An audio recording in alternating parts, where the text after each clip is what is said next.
Take a look at our first half notes. Again, we're through the month of June, July 1st tomorrow or today on the East Coast. Best record, Yankees. Best player in terms of home runs, it's Judge. And then Gonsolin, lowest ERA. Tony Gonsolin, Shane McClanahan with the most strikeouts. So let's play a game. And I want to fly through this. So don't think you're going to be bogged down with a lot of details. We have so many categories to hand out for the first half awards. Dan, give me the most electric arm of the first half. Right. Who is it and why? Clay Holmes, Yankees. He's been dynamite in the back end of the bullpen. Dynamite sinker, 98 to 100 miles an hour. Mixes a breaking ball in with that. He basically, Greg, can go out there with one pitch and sink it.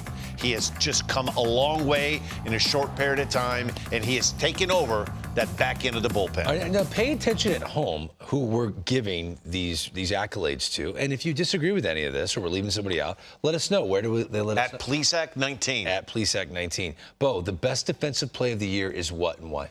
I'm going to go with my man Eli because I love outfield defense, but when you start to think about robbing home runs, it always fascinates me how guys are able to get back to the wall. His chest is almost over the wall. When you look how Eli gets back to the wall, he jumps, he times it up, and brings it back onto the field. I want to see him dunk a basketball.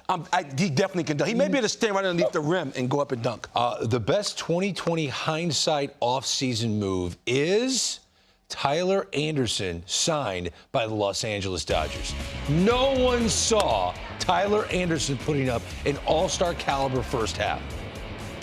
He's never been a guy that was on pace to win 20 games before, but he puts a Dodger uniform on. He's got an ERA barely over 3. Smart move. The Dodgers need him to be good. He's 8-1 on the year, and he's been a very valuable piece for Dave Roberts. That's the best 2020 hindsight offseason move. Dan, you'll like this one. Your favorite new arm in the game. Mackenzie Gore. You've been high on this guy for like 3 years. You've been waiting for the Padres to call him up to the big leagues. Has that funky delivery, that high leg kick, big fastball that plays. He's going deep into games, has a legitimate shot to win the NL Rookie of the Year on all things, and he's pitching on a good team in a playoff run. We're all in agreement. I love Mackenzie Gore. Best managerial performance of the first half, Bo, what is it? And see, most people are going to think it's a winning team. I'm going to go with Brandon Hyde. He's managing the Baltimore Orioles. They've had their first winning month since 2017. They sit right now at 35-42. This team was projected to win 62.5 games. Right now, they're on pace to win 74 games. They won 52 games last year. It will be a 22-game improvement. Brandon Hyde is doing a great job in Baltimore. I hope for Brandon Hyde that when this team's ready to actually start adding some big money players, that he's the manager that they let enjoy the winning days. That's what I hope for Brandon Hyde. He's earned the right. He deserves the opportunity. No doubt. All right, brightest new star in the game. Can I take this one? You saw him hit a home run tonight. Julio Rodriguez is the brightest new star in the game. Before the season started, I said this kid was a mix of Fernando Tatis and Juan Soto. I had people laughing at me when he didn't have a home run the first month of the year. He's hitting 167. My dear friend Harold Reynolds said, send him down to the minor leagues. I'm like, why? He's the future face of the organization. 13 home runs since May 1st. It's 13. He's stealing a bunch of bags.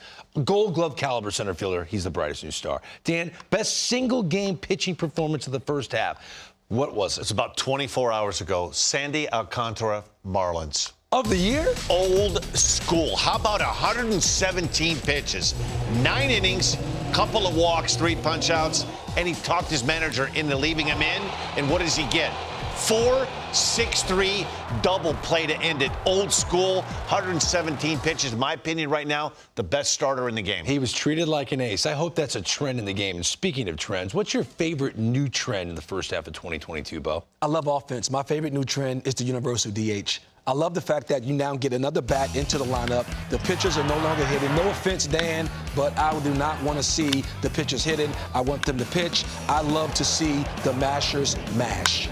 I love watching our guys enjoy what we do here on MLB Tonight. We see so many great moments of live baseball. We call them live look-ins. Here's my personal favorite live look-in from the first half. Enjoy. He looks like a big leaguer. He looks like a stud. There's just some guys that look great in the uniform and they're not overwhelmed. It's like, look at him. He's got the cool stance, got a great number, and he can hit. like this. Boom! Oh, Harold, will it get down? It will!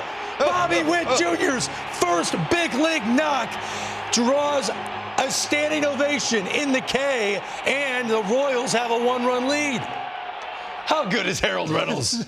I mean, he nailed that. That was a great moment. That was my favorite live look-in of the year. How about this, Dan? Worst attempt at a fan catch. You've been very critical of fans. Edward Scissorhands. We called him Eddie out in San Diego. Oh, really? Yeah, he brought his glove. He was ready to get a home run ball. Kyle Schwarber hits his bomb deep to right center field, right through the wickets.